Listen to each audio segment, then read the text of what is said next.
Well done. You've improved one grade in your maths and science from a 5 to a 6. Now I know that you weren't very pleased with that, and you know you can do well, but that's completely fine because the important thing is just seeing that improvement, and you've still got some time to your exam, so we're going to work with you to continue to improve further. So well done for that.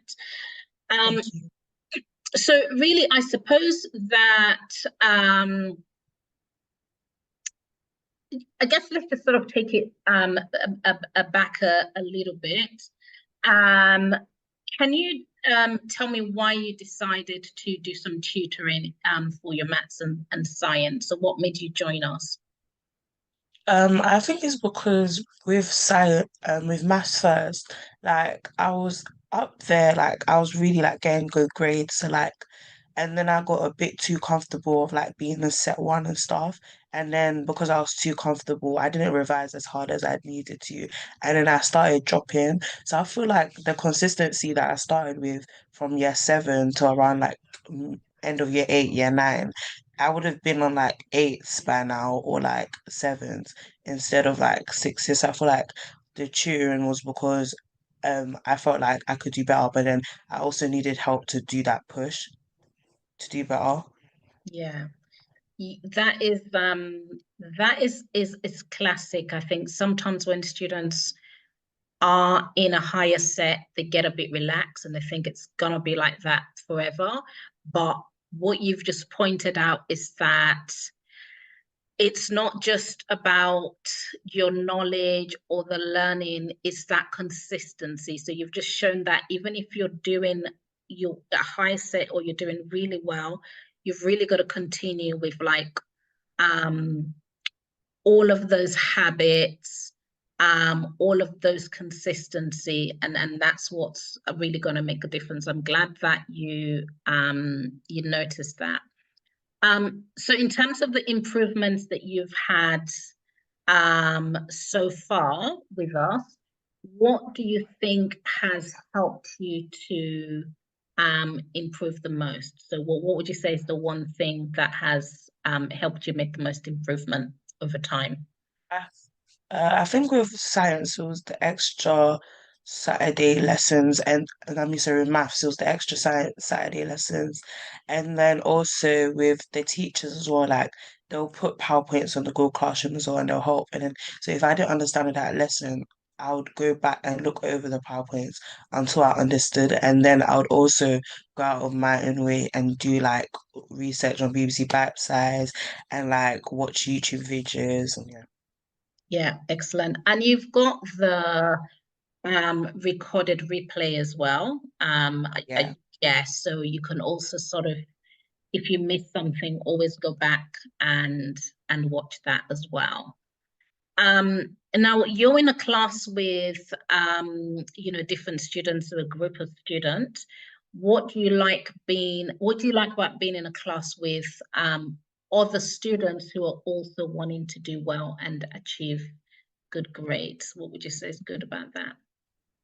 I really like how everybody challenges themselves and it's like a mixed variety of students. So it's not just like children that are doing well or people that are not doing so well. It's like a mixed variety. So it's like when people are answering questions, it's like what each helping each other and feeding information to each other. Like maybe somebody didn't understand or somebody didn't know. And it's like I feel like usually like when you hear it from teachers, you understand, but then feel like if somebody else explains it to you and breaks it down to you more, then that's when you understand, like, yeah, Yeah, so you're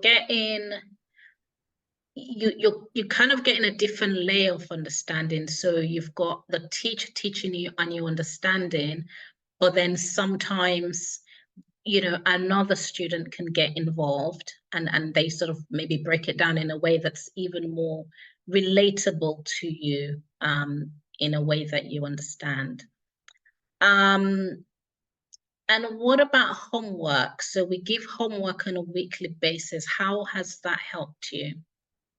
I think when I first started, like I was doing homework, and then I got relaxed and I didn't do the homework. And then when I realized that I actually need to improve, like that's when I started doing homework, and then like it actually helped. Even like the 12-week tests or midterm tests or end of term tests, like they've actually helped because it actually helps me to see where I actually understand in the topic and where I don't understand.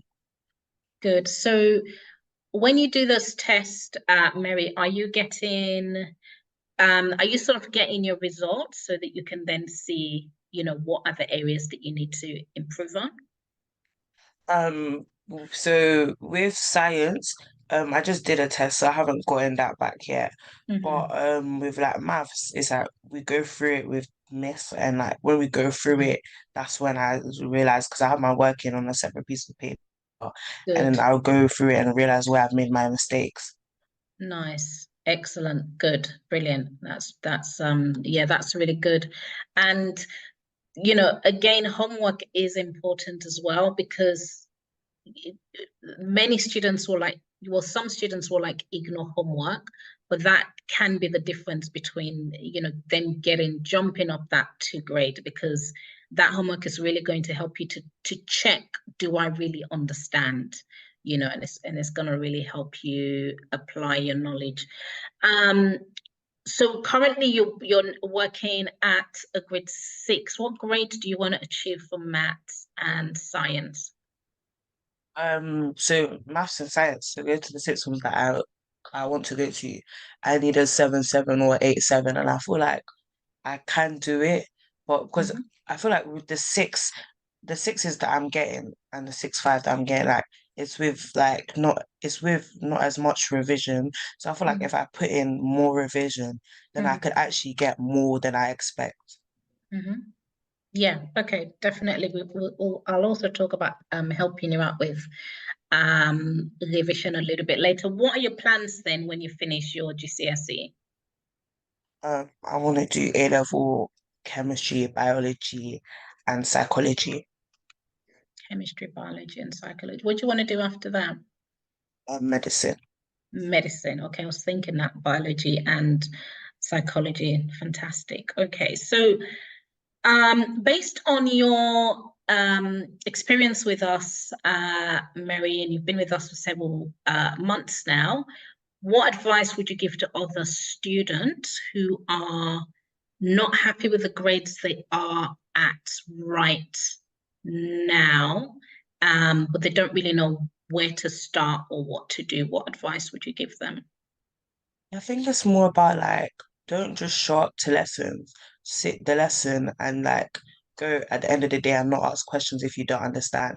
I feel like if you're shy, just even if you want to message your teacher privately, message the teacher and the teacher's never gonna stop answering questions for you, even if you get it or not.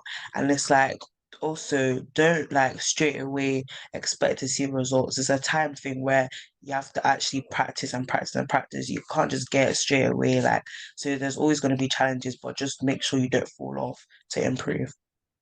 Yeah, don't expect you've got the great mindset, just don't expect overnight results, but just to really keep going at it. In fact, I think next week, I don't know if you're in my Facebook group with my parents, but I'm actually going to talk a bit about that. So just really having those goals and being consistent with those goals, and you might not see those improvements initially, but you'll see them later.